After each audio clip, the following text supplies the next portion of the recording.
Okay, welcome to a Q&A with myself. I'm going to do this every sort of like 2 to 4 weeks. If people have questions about the association, our certificate, our professional registration, then shoot them through. I'll try and give you the best answer to help you and support you with your questions. So the first question I have here is, can someone be predisposed to RED-S, relative energy deficiency in sport?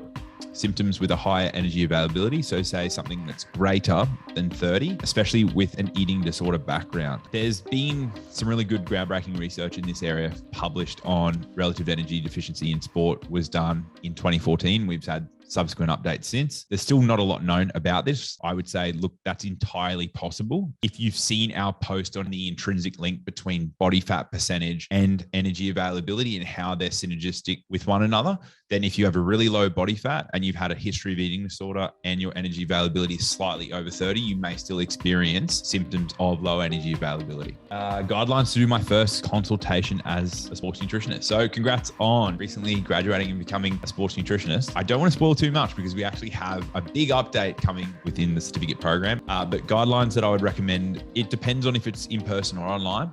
If it's in person, then if you're competent in skin folds and the goals are around weight management and body composition, that's a really good place to start. If it's performance-based, then a subjective questionnaire about their energy, perception of energy, effort. I would get them doing a food recall journal if they're not tracking their food. Otherwise, you get them to bring their tracked food in a manual food diary, or however they're tracking their food, bring that in. And then within the consultation, it's really important to establish the foundations of what their goals are in the short, mid to long term, their availability to make the smallest amount of changes that are going to have the greatest impact. And then you really want to be able to ascertain where their nutritional literacy is within the consultation as well, both qualitatively and quantitatively. When you combine all those things together, that'll help you make an informed decision for their plan based on their literacy and their goals and their expectation. Then you'll be able to provide a recommendation complementing all of those, be looking to incrementally improve those over time. And then it's about giving them what they want whilst at the same time giving them what they need. I would recommend doing things like your meal plan, your nutritional program, and during that appointment with them, work on qualitative, assessing literacy, assessing expectations, assessing goals, and then do the plan for them collaboratively in the appointment and just make it meet where they're at. That's my recommendation. Look, this is a bit of a long one. I'm just going to give you the cliff note. Inquiring about the graduate diploma. So this is a certificate member, someone that's completed the certificate. Their plan was go to uni, do exercise science, and then a master's in dietetics, and eventually become a sports dietitian, which is an awesome goal. Okay. Like, love hearing that. However, they recently listened to a podcast, probably the one where I was with Aiden. We were talking about the job prospects for a dietitian, and they were like, wow, I don't know if this is necessarily the thing that I want to be doing. Their goal was to be working as a professional in a rugby team. And then after listening to it, they're like, maybe that isn't the case for me. So they guess they're asking for some advice or options. And please be brutally honest. Don't worry, I will. If that's the right move. And then if were to do further study, any university would accept their courses through RPL or anything like that. So I have a couple of thoughts on this. One, you don't need to be a dietitian to be working as a sports nutritionist for a professional team. Case in point, Dr. Laurent Bannock from the IOPN, so the head of the IOPN, he is not a dietitian. He's been the head performance nutritionist for multiple Euro campaigns within soccer, and then also working with the team Egypt for a World Cup campaign. You don't need to be a dietitian. People would prefer that. But if you have a master's in sport and exercise and nutrition, like Ulster or Roehampton or Middlesex, then you would be able to achieve that as well. So it really comes down to networking. So you have to put yourself in a position where you're recognized as an expert in that field, and then just start interviewing.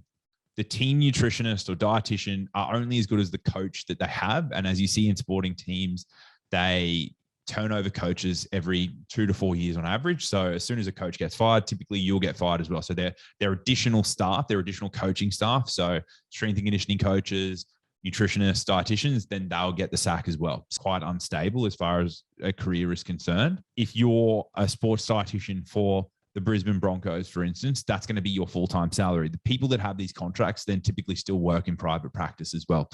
Dr. Laurent Bannock still works in private practice, but these soccer and football contracts that he gets for these high levels of competition, they pay relatively handsomely. But when we look at the average wage of a professional soccer or football player, it's much, much higher. If you look at Cristiano Ronaldo, Lionel Messi, these players' contracts are much higher than that of someone playing in the NRL or in a Super Rugby competition as well. So it's just relative to the sport that you're operating in as well. So what would I recommend? I would recommend on that basis, I would honestly just recommend enrolling into a graduate diploma, IOC, IOPN, or HPN2, and then see how you go in that capacity. So they're going to be much cheaper than doing a graduate diploma through Australia.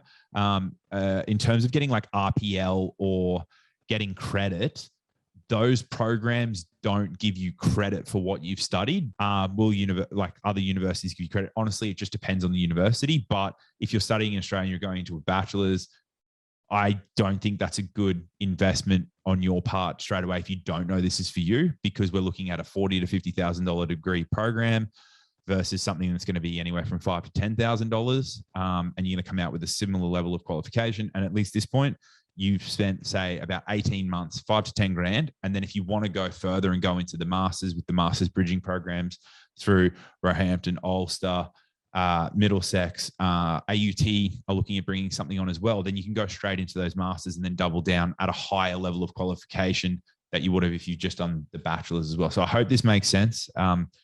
It's probably not going to be as definitive as what you wanted as far as the question is concerned, but they're my thoughts. So just to sum up, you don't have to be a dietitian, but it is all about networking and positioning, and you probably want to have that master's level. If you want to be a team performance nutritionist or dietitian, there's a lot of instability with it based on the coaching staff, and it's not as glorified. Like anyone from S&C programs and backgrounds will attest to this. It's very similar to that. And they will even say that dietitians, a lot of the time, or performance nutritionists get treated like shit. And then the third thing is, my recommendation would be go into private grad dip first and then double down. If you really like it and you want to go down that path, then go into your masters from there. Otherwise, if you don't, then you've only spent 18 months, 5 to 10 grand, and you've got the qualification, as opposed to spending 4 years and 40 to 50 grand.